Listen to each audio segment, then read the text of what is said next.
kids, welcome back. I am Vandana and we are learning Computer of Class 8 by Brain Root series, and here is a book, Cyber Creators. Today we are going to start with chapter number 7 and the name is Data Science Discovery. So in this chapter we are going to learn about sources of data, what is our data science, applications of data science, now purpose of learning the data science, why data science, components of data science and career opportunities in data science. Let's start with the chapter with before we begin exercise. Here you have to fill in the following text data given below. So do it yourself. Every day through various ways of our living activities a tremendous amount of data is generated. तो हमारा जो रोज़ का जो रहने का तरीका है, रहने ढहने का जो भी तरीका है, उसके द्वारा बहुत सारी क्या होती हैं, डेटा को जो है जनरेट किया जाता है. क्या किया जाता है? डेटा को जनरेट किया जाता है. This data is use for extracting useful information. अब इस डेटा को यूज़ किया जाता है एक्सट्रैक्ट करने के लिए, निकालने के लिए यूजफुल इंफॉर्मेशन को, जो हेल्प करता है मैनकाइंड के लिए, ह्यूमन बीइंग के लिए एंड उनकी लाइफ को और भी ज़्यादा बेहतर बनाने के लिए. सो क्या है डेटा? डेटा जो है यूज़ किया जाता है, ये जो है कुछ रॉ फैक्ट्स को यूज़ करता है, कॉन्सेप्ट्स को और इंस्ट्रक्शंस को यूज़ करता है. In binary form all information is presented in 2 states. अगर हम बाइनरी फॉर्म की बात करें तो यहाँ पे जो भी इंफॉर्मेशन है वो 2 स्टेट्स में प्रेजेंट की जाती है. दैट मे बी 1 और 0, या फिर ट्रू या फिर फॉल्स, या फिर हाई या फिर low and so on. Yes no भी आ सकता है इसमें.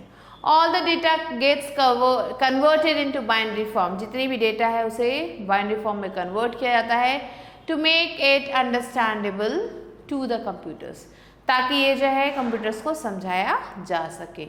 And again in its real form to make it understandable for the intended user. और फिर से उसे उसके intended user को समझाया जा सके. So अलग अलग operations को use किया जाता है analyze करने के लिए and perform करने के लिए on this data, इस data के basis पे to get useful information, जिससे useful information मिल सके. Real data may be in any form like text, image, audio और वीडियो. सो जो रियल डेटा है वो किसी भी फॉर्म में हो सकता है वो टेक्स्ट के फॉर्म में हो सकता है, वो इमेज के फॉर्म में, ऑडियो के फॉर्म में या फिर वीडियो के फॉर्म में. तो टेक्स्ट क्या हो सकता है? ये किसी तरीके का रिसर्च आर्टिकल हो सकता है, वेबसाइट हो सकता है, न्यूज़पेपर हो सकते हैं, बुक हो सकते हैं. ऑडियो क्या हो सकता है? कोई सॉन्ग, स्पीच, न्यूज़ हो सकती है. इमेज क्या हो सकता है? कोई भी पिक्चर हो सकता है, स्कैन्ड इमेज हो सकता है, स्कैन्ड डॉक्यूमेंट हो सकता है. वीडियोस क्या हो सकते हैं? मूवीज हो सकते हैं, ऑनलाइन लेक्चर हो सकते हैं, मोबाइल वीडियोस होते हैं, यूट्यूब वीडियोस हो सकते हैं. एंड साउंड क्या हो सकता है? कुछ ऑडियो साउंड हो सकता है, रिकॉर्डेड साउंड हो सकते हैं. सो ये सारी चीज़ें इसके अंदर इंक्लूड की जाती हैं. Next comes sources of data. A huge amount of data is being generated continuously through various data sources. बहुत सारा डेटा जो है जनरेट किया जा रहा है, लगातार जनरेट किया जा रहा है अलग अलग डेटा सोर्सेज के द्वारा. जैसे कि log file generated by customer using a mobile. जैसे कि एक लॉग फाइल बनाई जाती है कस्टमर के द्वारा मोबाइल में या फिर वेब एप्लीकेशन में, ऑनलाइन परचेज में, इन गेम प्लेयर एक्टिविटीज़ में, सोशल मीडिया पोस्ट में, फाइनेंशियल ट्रेडिंग प्लेटफॉर्म्स में एंड कम्युनिकेशन जो भी उनके स्मार्ट अप्लायंसेस हैं उनके बीच में एंड कनेक्टेड डिवाइसेस के बीच में. तो इन सब जगहों पे कोई ना कोई तरीके का डेटा बनाया जा रहा है. फर्दर ये जो डेटा है ये कलेक्ट किए जाते हैं इन अलग अलग सोर्सेज से, उन्हें मेंटेन किया जाता है एक टेबल के फॉर्म में और जनरेट किया जाता है डेटा सेट्स को. कुछ इंपॉर्टेंट डेटाज यहाँ पे दिए गए हैं, जैसे कि ऑनलाइन शॉपिंग. आपने देखा होगा कि ऑनलाइन शॉपिंग वेबसाइट जो है ये क्या कर सकती हैं, यहाँ पे आप परचेस कर सकते हो अलग अलग प्रोडक्ट्स को डेली बेसिस पे. आप क्या करते हो? रजिस्ट्रेशन डिटेल्स फिल करते हो, जैसे नेम, एज, जेंडर और एड्रेस. फिर ये जो इन्फॉर्मेशन है ये स्टोर हो जाती है डेटाबेस में इन वेबसाइट्स के, और इस डेटाबेस की हेल्प से ये जो डेटा साइंस है, ये जो वेबसाइट्स है ये क्या करती है? इन इन्फॉर्मेशन को कलेक्ट करती हैं जैसे कि आपको किस तरीके के प्रोडक्ट्स आप परचेज करते हो, क्या है आपका एवरेज बजट, किस बजट के प्रोडक्ट्स को आप देखते हैं, एंड कितना टाइम आप शॉपिंग को देते हैं। ये सारी इन्फॉर्मेशन जो है इन्हें यूज़ करते हैं ये वेबसाइट्स रिकमेंड करने के लिए आपको अलग अलग तरीके के प्रोडक्ट्स और offers. Next comes online gaming. अब जो चिल्ड्रन है वो क्या करते हैं, ऑनलाइन गेम्स खेलते हैं और can see advertisement related to games and sometimes study related topics as well. तो इन बच्चों को क्या होता है, गेम रिलेटेड जो एडवर्टीजमेंट्स मिलते हैं, कई बार स्टडी रिलेटेड टॉपिक्स भी मिलते हैं। अब जैसे कि बच्चा क्या हो जाता है, ये रजिस्टर हो जाता है इस ऐप पे, इनके एज के बेसिस पे, इनकी क्लास के बेसिस पे जो डेटा साइंस है वो हेल्प करता है एडवर्टाइज करने के लिए बच्चों को कि किस तरीके के प्रोडक्ट्स वो देख सकते हैं, and makes them to decide on what type of advertisement should be played between games. तो उन बच्चों के इंटरेस्ट के अकॉर्डिंग वहाँ पे जो भी एडवर्टीजमेंट है वो उनके इंटरेस्ट के बेसिस पे प्ले किए जाते हैं। Next is online ticket booking. So when we book ticket online, so whenever you do an online booking for a flight, जब आप फ्लाइट के लिए ऑनलाइन बुकिंग करते हैं, बस के लिए, ट्रेन के लिए या फिर मूवी टिकट के लिए, आप अपने इससे रिलेटेड जो भी पर्सनल इन्फॉर्मेशन है वो दे देते हैं, जैसे कि अपना नाम, एज, जेंडर, एड्रेस। ये जो डेटाबेस है ये स्टोर कर लेता है इस इन्फॉर्मेशन को along with your travel information, आपकी ट्रैवल इन्फॉर्मेशन के साथ, और आपको ऑफर्स और सजेशन सेंड करना स्टार्ट कर देता है। फिर बारी आती है सोशल मीडिया की। आप क्या करते हो, बहुत सारे सोशल मीडिया प्लेटफॉर्म्स को यूज़ करते हो, जैसे Facebook, x, Instagram, LinkedIn etcetera. अब आप जो भी यहाँ पे इवेंट को पोस्ट करते हो, पर्सनल इन्फॉर्मेशन को पोस्ट करते हो इन साइट्स पे, क्या होता है, आप जो है उनसे रिलेटेड वीडियो क्लिप्स आपको दिखाई देती हैं, या फिर कुछ भी परचेज करते हो इन साइट से, वो भी चीज़ें आपको यहाँ पे शो होती हैं।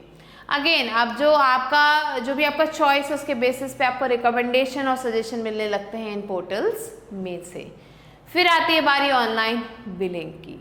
सो you use an online platform to pay electricity bill. हम क्या करते हैं, बिल को, इलेक्ट्रिसिटी बिल को ऑनलाइन पे करते हैं। मोबाइल रिचार्ज ऑनलाइन करने लगे हैं, व्हीकल का फ्यूल हम ऑनलाइन करते हैं, ग्रॉसरी को ऑनलाइन खरीदते हैं, and do a variety of other house hold task, और दूसरे भी काम हम ऑनलाइन ही करते हैं। सो यहाँ पे जो डेटा साइंस है वो हेल्प करता है हमें रिमाइंड करने में उन डेट्स के बारे में, बिलिंग ऑफर्स के बारे में, बेटर प्लान्स के बारे में, प्लानिंग, हमारे बजट को कैसे प्लान करें उसके बारे में, और भी बहुत सारी एक्टिविटीज़ के बारे में ये जो साइट से हमें बार बार रिकमेंडेशन देती रहती हैं। Now here is an activity children, you have to do it. Data set is a collection of related but distinct pieces of information that can be accessed individually or in combination. So data sheet क्या है, data set क्या है, ये collection information का जो individual और combination दोनों ही तरीकों से हम access कर सकते हैं। अब data set is generally maintained in the form of rows and column. इन्हें रो और कॉलम के फॉर्म में हम मेंटेन करते हैं। Consider any one of the mentioned sources of data and create your own small data sheet. तो यहाँ पे आपको अपना डेटा सेट जो है क्रिएट करना है, कुछ भी आप कोई भी आप टॉपिक ले सकते हैं उससे रिलेटेड। वाई डेटा साइंस, अब डेटा साइंस की क्या जरूरत है, क्यों ये इंपॉर्टेंट है। Before discussing the concept of data science, let's try to understand the answer of the following question. So इस कॉन्सेप्ट को स्टार्ट करने से पहले, इसको समझने से पहले चलिए हम ये समझते हैं कि let's try to understand the answer of the following question. यहाँ पे कुछ क्वेश्चन है, उनके आंसर्स को समझने की हम कोशिश करेंगे। So children, the first question is, do you know how do the online shopping website arrange product on the web page. आपको पता है कि जो ऑनलाइन शॉपिंग जो वेबसाइट है ये वेब पेज पे प्रोडक्ट्स को कैसे अरेंज करते हैं। How do they send offers based on your requirement and choice. आपकी रिक्वायरमेंट और चॉइस के अकॉर्डिंग ये आपको जो है नोटिफिकेशंस कैसे भेजते हैं, ऑफर्स कैसे भेजते हैं। How do they bundle gifts, gifts को कैसे बंडल करते हैं।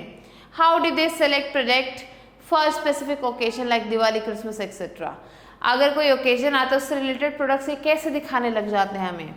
How do the travelling agency send travelling offers at the time of vacation. कैसे ये जो ट्रैवलिंग एजेंसीज हैं ट्रैवलिंग ऑफर्स दिखाते हैं वेकेशन के टाइम पे।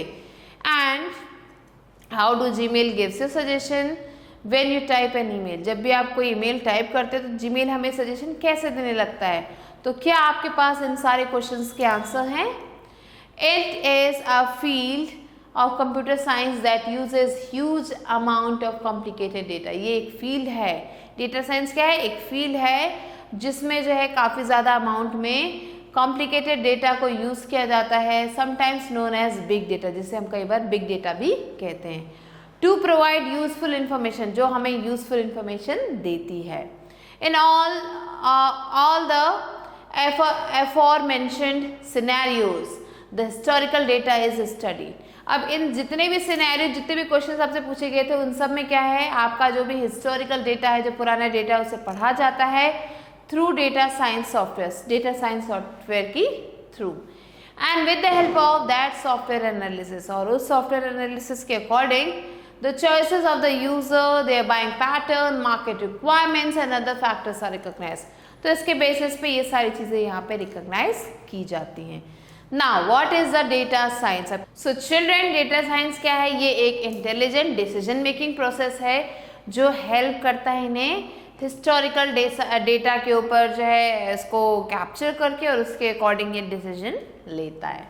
It helps with prediction of the future and optimises the resources. ये प्रेडिक्ट करता है फ्यूचर को एंड उसके अकॉर्डिंग रिसोर्सेज को ऑप्टिमाइज करता है।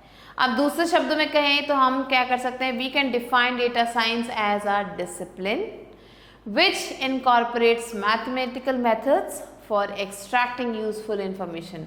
सो अगर हम दूसरे शब्दों में कहें तो हम डेटा साइंस को कह सकते हैं ये एक डिसिप्लिन है जो क्या करता है, मैथमेटिकल मेथड्स को इनकॉर्पोरेट करता है, किस लिए, यूजफुल इंफॉर्मेशन को निकालने के लिए एक लार्ज अमाउंट ऑफ डेटा में से। The insights that data science generates help organization increase operational efficiency. ये जो insights है इन डेटा साइंस का, वो क्या करता है, एक्सट्रैक्ट करता है, जनरेट करता है या फिर हेल्प करता है ऑर्गेनाइजेशन को इंक्रीज करने में, अपने ऑपरेशनल एफिशिएंसी को इंक्रीज करने में हेल्प करता है, अनकवर करता है नए बिजनेस अपॉर्चुनिटीज़ को और इम्प्रूव करता है अपने मार्केटिंग और सेल्स एफर्ट्स को। सो ये सारी चीज़ें इम्प्रूव होती हैं इस डेटा साइंस की वजह से। अब जो सेम थिंग है वो होती है डेटा साइंस के साथ by observing historical data with the help of mathematics and science. तो मैथमेटिक्स और साइंस के साथ ये हिस्टोरिकल डेटा को पढ़ता है and makes prediction for the future, और जो भी प्रेडिक्शन इसे करना है वो फ्यूचर के लिए करता है।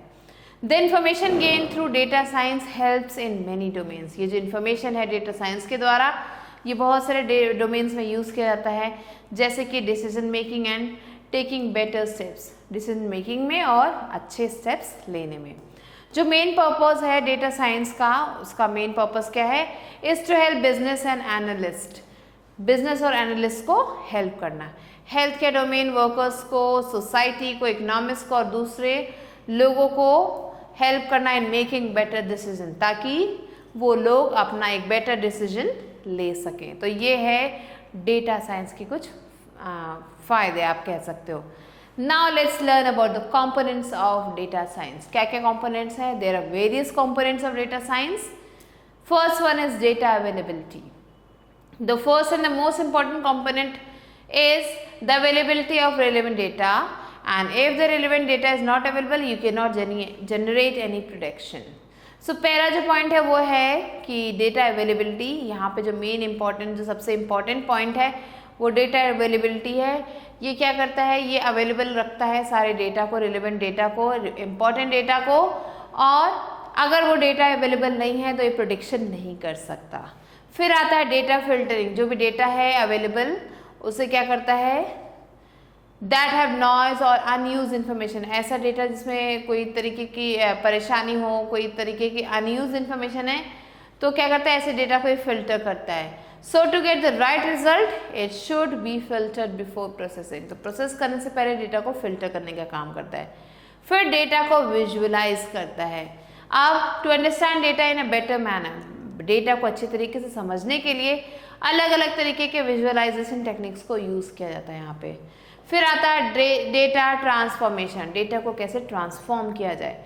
तो कई बार क्या होता है, अवेलेबल जो डेटा होता है may be useful in its current form, वो अपने करेंट फॉर्म में यूज़ किया जा सकता है। So you need to apply various data transformation. तो हमें क्या करना होता है, अलग अलग तरीके के डेटा ट्रांसफॉर्मेशन को टेक्निक्स को यूज़ करना होता है, जैसे कि अप स्केलिंग, डाउन स्केलिंग। तो ये सारे डेटा ट्रांसफॉर्मेशन मेथड्स को हम यूज़ करते हैं। फिर है science and maths for generating interference and prediction. Predictions को जनरेट करने के लिए डेटा साइंस क्या करता है, बहुत सारे साइंटिफिक मैथडोलॉजीज को ऑपरेट करता है, एल्गोरिदम्स को ऑपरेट करता है, मैथमेटिकल फॉर्मूलाज को ऑपरेट करता है। Next is machine learning. So machine learning is the backbone of data science. Data science का एक बैकबोन है and it is the process of training a machine to make decision. ये क्या है, ये एक प्रोसेस है जो मशीन को क्या करता है, हेल्प करता है डिसीजन लेने में। जैसे कि ह्यूमन ब्रेन्स लेते हैं, it can help to make prediction about unforeseen of future data. ये हेल्प करता है डिसीजंस को लेने में, किसके बारे में, अनफोर्सीन या फिर फ्यूचर डेटा के बारे में। Next comes application of data science. अब कौन कौन से एप्लीकेशन है डेटा साइंस के, ये हैं travelling, email, online shopping, banking, social media, health care, weather prediction, agriculture. So ये कुछ बेसिक एप्लीकेशंस है डेटा साइंस के। Next comes career opportunities in data science. अब डेटा साइंस में कौन कौन सी करियर अपॉर्चुनिटीज है। So after comprehending data, data analysis, data science and its application in daily life, one of the most frequently asked question is what are the various career paths that one could pursue in the field of data science. So data को comprehend करने के बाद, उसे analyse करने के बाद, उससे data science के बारे में पढ़ने के बाद जो है अपनी डेली लाइफ में उसे यूज़ करने के बाद ऑब्वियसली ये क्वेश्चन आता है कि क्या स्कोप है डेटा साइंस में, इस फील्ड में आगे बढ़ने में क्या स्कोप है। So you have already learned that the use of data science is making an impact on every domain of the life. तो आपने ये तो अभी पढ़ाई है कि ये जो डेटा साइंस है उसका इम्पैक्ट इतना ज़्यादा है, हर किसी की लाइफ पे काफ़ी ज़्यादा इम्पैक्ट है इसका। विच इंक्लूड हेल्थ केयर, जहाँ पे हेल्थ केयर पे इसका इम्पैक्ट है, एग्रीकल्चर पे, स्टॉक मार्केट पे, स्पेस स्टडी पे, एजुकेशन पे, बिजनेस एनालिसिस पे, law and many other things पे, इन सब पे इसका काफ़ी ज़्यादा इम्पैक्ट है। कॉन्सिक्वेंटली क्या होता है, it is generating many career opportunities as well. ये बहुत सारे करियर अपॉर्चुनिटीज को भी इस्टेब्लिश कर रहा है। Some examples of career options in the field of data science are data scientist. तो कुछ जो है इसमें जो ऑप्शंस हैं इस फील्ड में वो है डेटा साइंटिस्ट आप बन सकते हैं, बिजनेस इंटेलिजेंस एनालिस्ट बन सकते हैं, data mining engineer, data architect, senior data scientist etcetera. So these are the different career options that are available. Now let's discuss these titles in detail. अब इन titles के बारे में जिनके नाम अभी हमने पढ़े उनके बारे में हम डिटेल में पढ़ेंगे। So first comes business intelligence analyst. ये क्या होता है?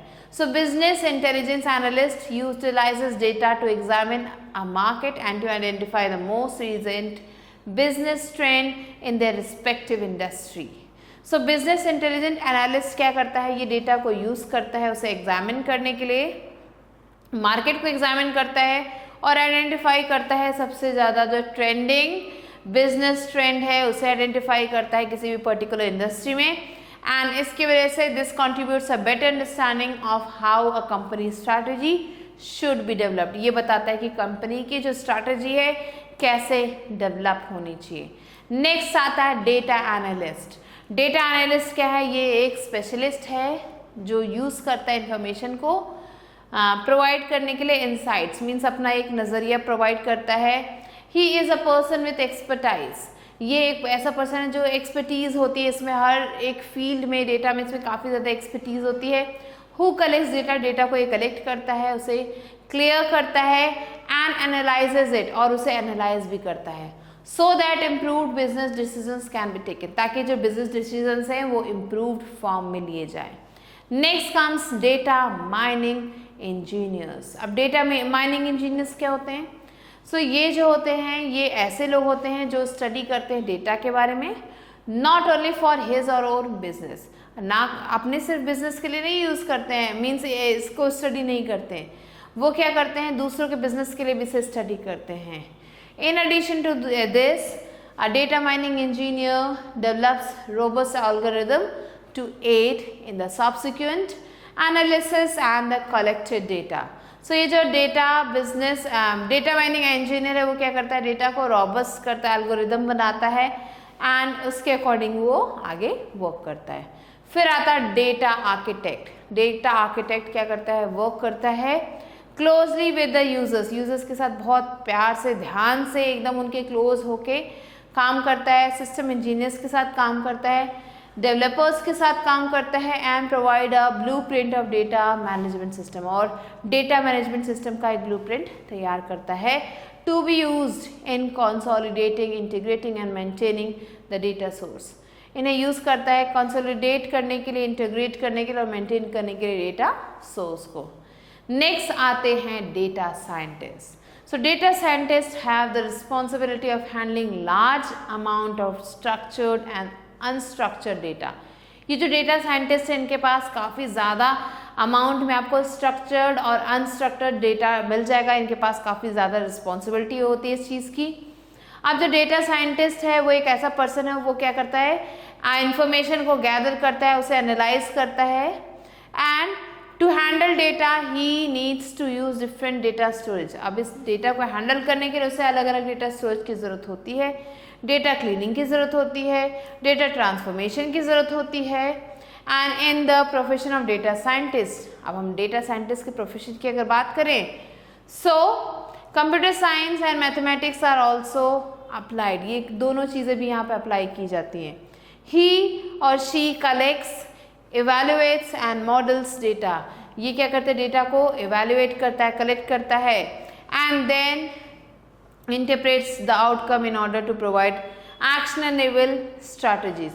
और interpret करता है आउटकम को, अपने प्रोवाइड करता है actionable strategies for businesses and other organizations.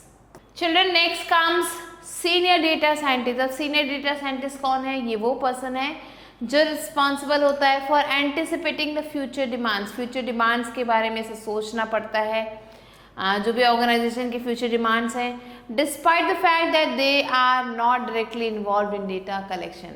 इस फैक्ट्स के अलावा भी कि वो लोग जो है प्रॉपरली इंगेज नहीं है डेटा कलेक्शन में, they play an important part in its analysis. ये क्या करते हैं, एक इम्पॉर्टेंट पार्ट प्ले करते हैं इनके एनालिसिस में. Based on their extensive knowledge, इनके जो एक्सटेंसिव नॉलेज है उसके बेसिस पे दे में establish and develop new standards for assessing data. ये क्या करते हैं, नए स्टैंडर्ड्स को एस्टैब्लिश करते हैं डेटा को असेस करने में. Now here we have to complete the table given below. Children, you have to find 5 software industries that are hiring in the field of data science and discuss them with your teacher. So this you have to do yourself. Next comes purpose of learning the data science. क्या purpose है data science को learn करने का? So data science is a method for analyzing, modeling and deploying data to help organizations. Organization को help करने के लिए जो है data science को use किया जाता है. ये क्या करता है, analyze करता है, model करता है और deploy करता है data को and makes better decisions लेने के लिए. This helps in visualizing data. ये data को visualize करता है. That is understandable by business stakeholders. जिसे जो है अंडरस्टैंड किया जाता है बिजनेस स्टेक होल्डर्स के द्वारा in order to create future framework. Future framework को क्रिएट करने के लिए और ट्रेंड्स को क्रिएट करने के लिए. Data science implementation is now a requirement for any organisation. अब डेटा साइंस इम्प्लीमेंटेशन जो है किसी भी ऑर्गेनाइजेशन की रिक्वायरमेंट बन चुका है and it's trying to grow. Now, data science is useful in giving answers to different types of queries. Data science जो helpful है अलग अलग queries को answer करने में. That helps us achieve various objectives. जो help करता है हमें अलग अलग objectives को achieve करने में, better decision making के लिए. These questions can be divided into following categories. In questions को अलग अलग categories में divide किया जा सकता है. पहला है what would be the class of given item. क्या क्लास होनी चाहिए किसी दिए गए आइटम की. सो इस कैटेगरी में क्या होता है, question related to class of an item is asked. So यहाँ पे क्वेश्चन पूछा जाता है क्लास, जो आइटम है उससे के क्लास के according. For example what would be the class of the given item, क्या हो सकता है क्लास दिए गए आइटम का, या तो ए हो सकता है या फिर बी हो सकता है। For example for the question will you go to the party today, the answer would be yes और नो। अगर ऐसा कोई क्वेश्चन है तो उसके लिए येस या फिर नो ही आंसर हो सकता है। In this category the answer would be some defined form. Some more examples of this type of question, आप कुछ और एग्जाम्पल्स यहाँ पर दिए गए, जैसे कि whether the T is hot और कोल्ड, और whether it is a dog or cat, whether it is apple or a mango, are you diabetic? So इन सारे क्वेश्चन के आपको आंसर yes या no में मिलेंगे। To give answer to such type of questions, classification algorithm are used. अब इन सारे questions के answer देने के लिए क्लासिफिकेशन एल्गोरिथम को यूज किया जाता है। Classification is a method which is use to classify the output. ये एक ऐसा मेथड है जिसे यूज किया जाता है आउटपुट को क्लासिफाई करने के लिए in the finite number of classes. The number of output classes में बी 2 और मोर देन 2। ये जो नंबर ऑफ आउटपुट क्लासेस हैं ये 2 हो सकते हैं या उससे ज़्यादा हो सकते हैं। If the number of output classes is 0, अगर ये जो नंबर है आउटपुट क्लासेस का अगर ये जो है 2 है, then the classification is called binary. तो इस क्लासिफिकेशन को बाइनरी कहते हैं। And the case when there are more than 2, अगर 2 से ज़्यादा हैं तो इसे हम मल्टी क्लास क्लासिफिकेशन कहते हैं। Now the next topic is this an outlier? An outlier means an object whose features are not similar to those of other objects in a particular group. So outlier क्या है? ये एक ऐसा object है जो जिसके फीचर्स है दूसरे ऑब्जेक्ट से नहीं मिलते हैं उसी पर्टिकुलर ग्रुप के। Suppose you have a basket containing a lot of raw and green mangoes. आप ऐसा सोच लीजिए कि आपके पास एक बास्केट है जिसमें बहुत सारे रॉ मीन्स कच्चे ग्रीन मैंगोज हैं। If you find a ripe and yellow mango in the bag, then that would be an outlier. अगर आपको उस बैग में, उस बास्केट में आपको जो है एक पका हुआ मिल जाए तो उसे हम आउटलायर कहेंगे, because its feature will be different from the rest of the mangoes, क्योंकि उसके फीचर्स बाकी मैंगोज से अलग होंगे। The concept of an outlier is use in an anomaly detection. ये जो कॉन्सेप्ट है आउटलायर का, इसे जो है यूज़ किया गया है एनोमैली डिटेक्शन में। And anomaly means something that is not normal, कोई ऐसी चीज़ जो नॉर्मल नहीं है, और is different from the other objects in the same group, या फिर अलग हैं डिफरेंट ऑब्जेक्ट से उस सेम ग्रुप में। Normally the data lies within a specified range. Normally क्या है? ये जो डेटा है वो एक स्पेसिफिक रेंज में रहता है। Consider that a person is working in a company and drawing a salary of 70,000 per month. तो हम ऐसा मान लेते हैं एक पर्सन एक कंपनी में काम करता है, उसकी सैलरी है 70,000 per month. If you observe a transaction of 10 crore in his account, अगर आपको उसके अकाउंट में 10 करोड़ का ट्रांजैक्शन होता हुआ दिखे तो this transaction would be an anomaly. तो ये ट्रांजैक्शन एक एनोमली होगा। This could be the result of a fraud और अ साइबर अटैक। ये एक साइबर अटैक या फिर फ्रॉड कहला सकता है। So these kind of anomalies can be detected with the help of data science, और इस तरीके के फ्रॉड्स को डेटा साइंस के द्वारा जो है डिटेक्ट किया जा सकता है। The banking software keeps record of your regular transaction. Banking software क्या है? आपके रेगुलर ट्रांजेक्शन्स का रिकॉर्ड रखता है। And if something abnormal happens, अगर कुछ एबनॉर्मल होता है, इट नोटिफाइज द कस्टमर, ये कस्टमर को नोटिफाई करता है। An unexpected change in the data pattern indicates that there is something wrong. और अगर इस डेटा पैटर्न में कुछ अनवांटेड होता है, अनएक्सपेक्टेड होता है, तो इसका मतलब कुछ जो है बहुत ही अबनॉर्मल होने वाला है। सो some more examples of anomaly detection are: is the email normal or spam? Is the seller genuine or not? Is the reading of the temperature normal? So to answer these type of questions, anomaly detection algorithms are used. तो इन सब questions का answer देने के लिए एनालॉमी जो है use किया जाता है। Next third one is what value will the output variable contain. क्या वैल्यू होगी आउटपुट वेरिएबल की? So these type of questions are asked when the output variable is continuous. इस तरीके के क्वेश्चन तब पूछे जाते हैं जब आउटपुट वेरिएबल क्या है? कॉन्टिन्यूअस है। Which means it may take any value within a range, जो क्या करता है किसी भी वैल्यू को एक रेंज में ले लेता है। For example you are trying to predict the stock prices, ऐसा मान लेते हैं कि आप जो है स्टॉक प्राइसेस को जो है प्रिडिक्ट करने की कोशिश कर रहे हो किसी भी पर्टिकुलर कंपनी के on the basis of its historical data, उस कंपनी के हिस्टोरिकल डेटा के बेसिस पे। The price can be any value, ये प्राइस कोई भी वैल्यू हो सकती है, जैसे कि 20 rupees, 20.5 rupees, 21 rupees, 25 rupees, 27 rupees and so on. It means the output is not constant to any specific value, इसका मतलब है कि जो आउटपुट है वो एक जैसा नहीं है। So some examples of this kind of situation है, अब यहाँ पे कुछ एग्जाम्पल्स दिए गए ऐसे सिचुएशन के। What will be the temperature?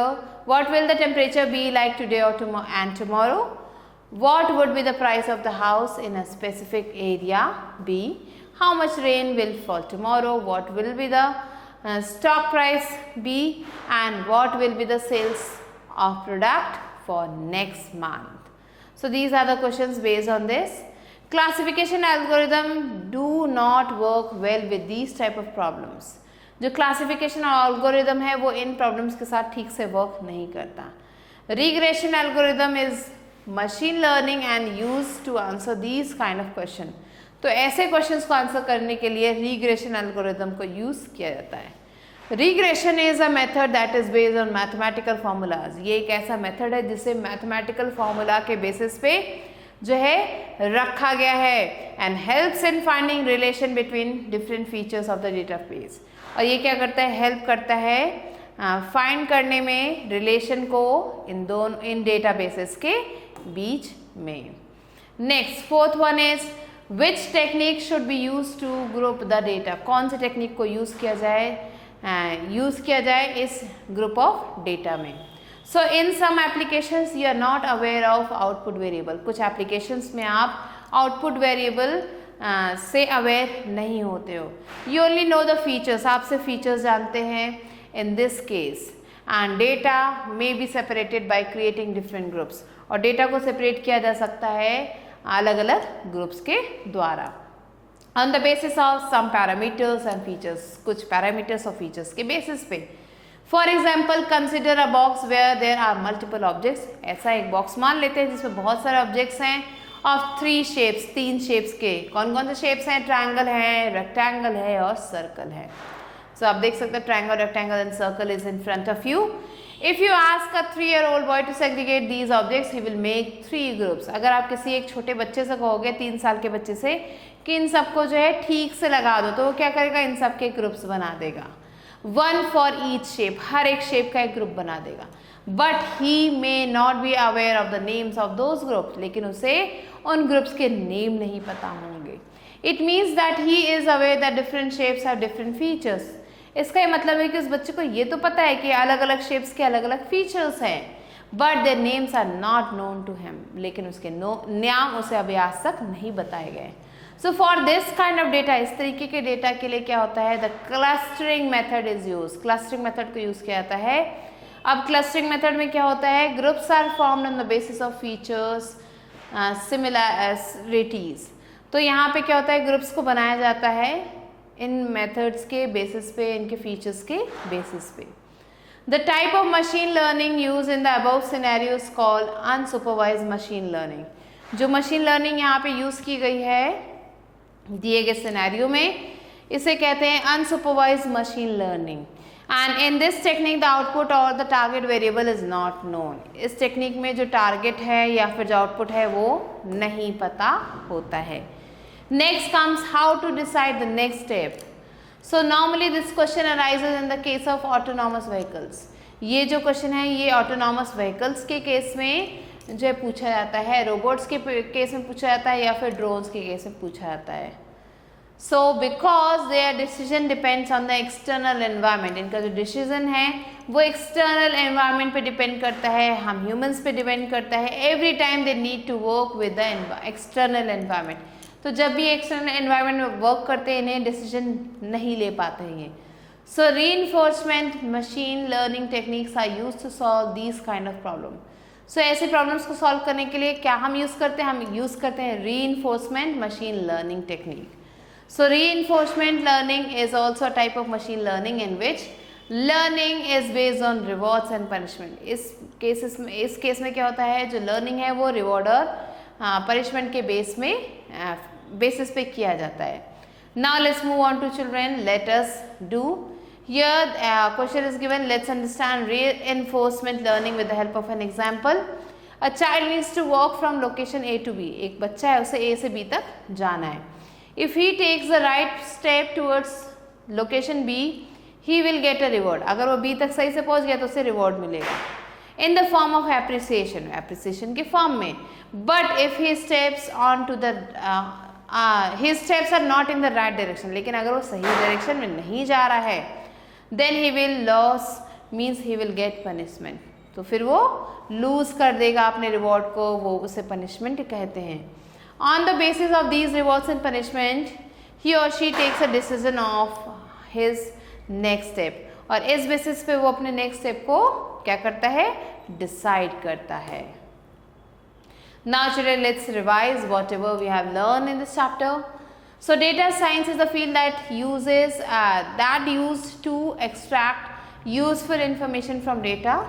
There are many sources of data like online shopping, billing, ticket booking, social media, etc. The various components of data science are data availability, data filtering, data transformation, science, mathematics and machine learning. There are many careers in data science like data scientist, data engineer, data architect and senior data scientist.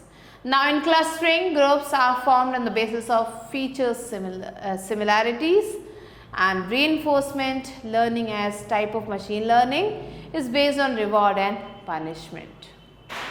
Now children, let's move on to book exercise, which is check yourself. Here the first question is take the correct option. Let's move on to the first one. A huge amount of complicated data is called data IoT, big data, data or data source. So it is called big data. Now the second one is dash have the responsibility of handling large amount of structured and unstructured data. So is it software engineer, data scientist, manager or none of these? So it is data scientist. So like this children, you have to do the rest of the questions that are given in A exercise. Now children, let's move on to B exercise, which is fill in the blanks. Here the first one is data science is an intelligent decision making process with the help of historical data. Second one is machine learning is a process of training a machine to make decisions just like a human brain. So like this children, you have to do the rest of the questions yourself. Now children, let's move on to C exercise, which is right, true or false for the following statements. Here the first one is data should be filtered before processing. Yes, this is true.